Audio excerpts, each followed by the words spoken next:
很多家长一听奖学金，先想到的是省钱，但新加坡真正厉害的奖学金，重点根本不在钱，重点是他会先把人挑出来，再把人送去最强的训练场，最后把人接回最需要的位置。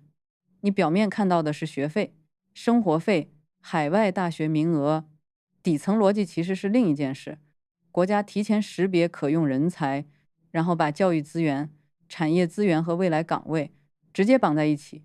像淡马锡这类面向理工学院毕业生的海外 STEM 奖学金，就是很典型的设计。它不是单纯给孩子一个读书机会，而是在很早的时候就把一条上升通道铺好，先出海接受高强度训练，再回来履行4年服务义务。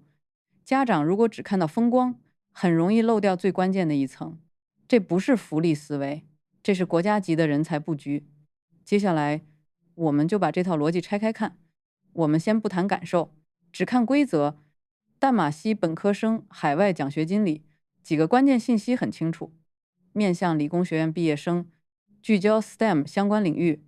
家庭月总收入不超过15,000，新源，支持海外本科学习，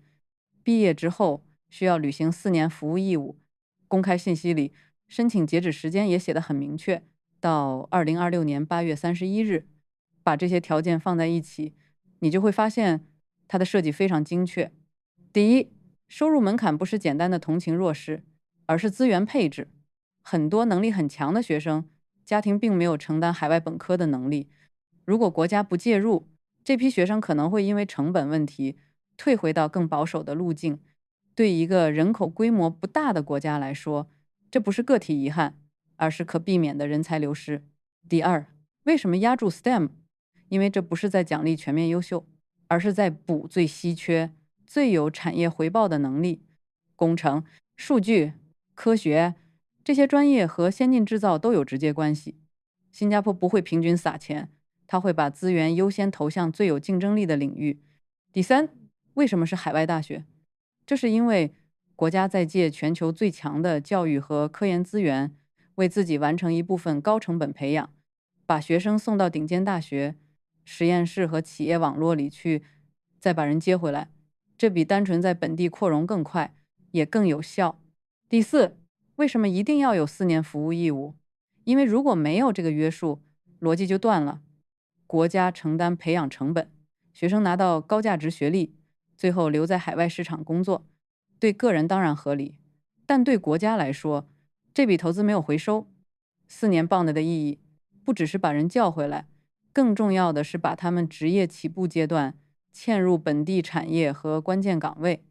这类奖学金不是慈善，也不是单纯的升学奖励，它更像一份提前签下的人才投资合同。国家先承担成本，再通过专业限制、收入门槛、海外培养和服务义务，把风险压低，把回报锁住。这里值得重新认识的，不只是奖学金，还有 Poly 在新加坡教育体系里的位置。公开资料里，不同年份会有波动，但相关毕业生在整体教育输出中的占比一直不低，大约在40%到50%这个量级。这个比例说明一件事：Poly 不是边缘路线，它本来就是主通道之一。尤其在应用科技、工程、商业运营这些领域，Poly 的训练方式往往更贴近真实工作场景。那为什么它会成为奖学金体系的重要入口？因为应用型教育有一个很大的优势，叫可观察性。在纯考试环境里，大家最容易看到的是分数，但在 Poly， 学校和资助方能更早看到一个学生到底会不会做事，进入实习场景之后能不能很快上手。也就是说，这不是降低标准，而是换一种方式识别优秀，不是只看谁最会答题，而是看谁能把知识转成结果。新加坡这些年一直强调应用型 STEM 教育，背后就是这个判断。学校阶段让学生尽早接触真实问题、真实工具和真实行业语言，进入职场之后，再通过 Skills Future 继续升级技能，整个路径是连起来的。在新加坡，很多高价值行业真正缺的不是会背标准答案的人，而是能把方案落下去、把项目交付出来的人。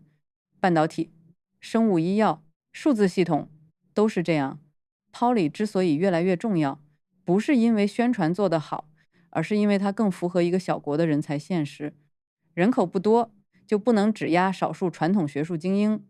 必须更早把那些有潜力的人识别出来，再给他们继续上升的桥。奖学金就是这座桥里最直接的一段。我们如果把淡马锡这类奖学金单独看，它像教育支持计划，但把它放进新加坡整套人才系统里，画面就完全不一样了。先看 PSC， 它一直是新加坡最有代表性的政府奖学金之一，核心功能不是奖励成绩，而是为公共系统提前储备治理人才。在新加坡，奖学金从来不只是教育工具，它本身就是国家用人机制的一部分。